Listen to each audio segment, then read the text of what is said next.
চ্যালেঞ্জটা নিলাম আসলে আমরা সবাই যে জায়গা থেকে কোনো না কোনো কাজের সাথে ছিলাম ওই সময়টাতে, কিন্তু আমি দেখলাম ব্যক্তিগতভাবে আমি একটা স্ক্রিপ্ট লিখছিলাম, তখন আমার একটা ড্রিম প্রজেক্ট বোবা চোখ বলে, কিন্তু আমি আর লিখতে পারছিলাম না। সেই জায়গা থেকে আমার মনে হলো যে চোখের সামনে যা দেখছি রিসেন্টলি সেটা নিয়ে যদি কিছু একটা লেখা যায়, সেইভাবেই এখানে রাজনৈতিক আলাপ জরুরি শুরু। জনরাটা পলিটিক্যাল ফিলোসফি অবশ্যই, ল্যান্ডিংটা জুলাইতে, কিন্তু আমরা ওভারঅল বাঙালির যে রাজনৈতিক ইতিহাস এবং বিবর্তন সেটাকে কভার করার চেষ্টা করছি। না আসলে যেটা হয় যে কিছু সিনেমার তো বক্স অফিস কালেকশন ভালো থাকবে, কিছু সিনেমার একাধিক অ্যাওয়ার্ড থাকবে, কিছু সিনেমার আর্কাইভাল ভ্যালু থাকবে। তো এক জীবনে তো আসলে সবসময় বক্স অফিসটাই ক্র্যাক করতে চাইবো।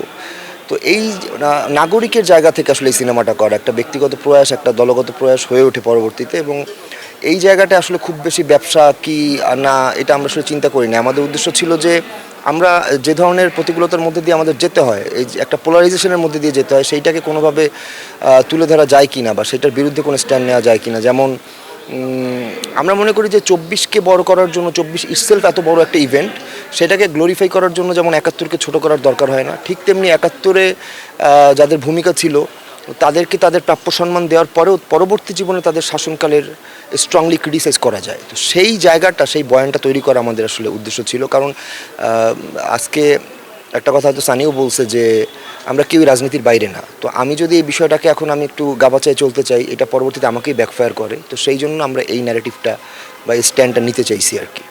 আমি তো ভাই হলে গিয়ে মানুষ দেখলে আমি খুশি।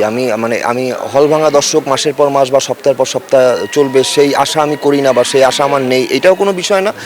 এই পুরো বিষয়টাকে আমি আমরা একটু ভিন্নভাবেই দেখতে চাই যে আমরা একটা সিনেমা করছি যেটা একটা আর্কাইভাল ভ্যালু আছে, সেটা একটা স্টেটমেন্ট আছে।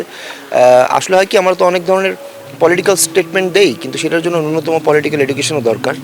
তো সেই পলিটিক্যাল এডুকেশনটাকেই সাম আপ করে এই সিনেমায় যদি আপনি দেখেন, আমার মনে হয় এটা ওয়ার্ক করবে। যে হয় না, আমাদের যারা একটা ডিসকোর্সের জন্য অনেক অনেক অনেক বই তো পড়া সম্ভব না, বা আমাদের এই জেনারেশন একটা বই পড়ার প্রতি অনাগ্রহ তৈরি হয়েছে, সেই জায়গা থেকে যদি আমার কাছে মনে হয়েছে যে একটা সিনেমার মাধ্যমে যদি বাঙালির প্রকৃত রাজনৈতিক ইতিহাস এবং কীভাবে বাঙালি রাজনৈতিকভাবে বিবর্তিত হচ্ছে সেইটা তুলে ধরা যায়, সেইটাই আমাদের মূল টার্গেট ছিল। এবার কি হবে হলে, কে দেখবে, কেন দেখবে, এইটা আসলে মানুষই ডিসাইড করবে। এইটার দুইটা ব্যাপার, নামটা সেটা হচ্ছে যে প্রথমত যে আমরা সবাই তো দেখছি চায়ের দোকানে এখানে রাজনৈতিক আলাপ নিষেধ, এটা নিষেধ, আমরা নিষেধের মধ্যেই ছিলাম। তো এবার জরুরিটা হয়েছে এই কারণ আমাদের তো আসলে আগে বাড়তে হবে, সেই জায়গা থেকে বিষয়টা জরুরি হয়ে উঠছে। এবং এই নামটা দেওয়ার আগে আমি ঢাকা শহরের রাস্তায় আন্দোলনের সময় এখানে রাজনৈতিক আলাপ জরুরি বলে বেশ কিছু জায়গায় আমি দেখছি, দেয়াল লিখুন আমি দেখছি, এবং আমার সিনেমার পর এটা আরও বাড়ছে, এবং সেই জায়গা থেকে জিনিসটা আমরা পিক করছি। ওই দেয়াল লিখুনটা ছিল এখানে রাজনৈতিক আলাপ করা জরুরি। সো আমার সিনেমার নাম ওই জায়গা থেকে এখানে রাজনৈতিক আলাপ জরুরি, বা ওই নিষেধের বিপরীতে জরুরি আর কি।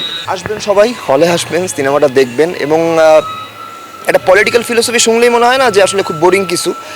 প্রত্যেকটা আমরা এতক্ষণ যা বললাম সেটা তো থাকবেই, বাট দিন শেষে যেহেতু সিনেমার তো একটা নিজস্ব গল্প আছে, সেই গল্পটা দেখতে আসবেন। আমি বলতে পারি যে 90 বা 95 মিনিট পর সিনেমাটা যখন শেষ হয়ে আপনি হল থেকে বের হবেন, আপনি একটা ভিন্ন রকম অনুভূতি নিয়ে বের হবেন, একটা জার্নি নিয়ে বের হবেন, এবং জার্নিটা ইটসেলফ একটা প্রপোজিশন, একটা সিনেমেটিক জার্নি। এবং সিনেমার শেষে আপনাকে একটু ভাবাবে বা আপনার একটু অন্যরকম লাগবে।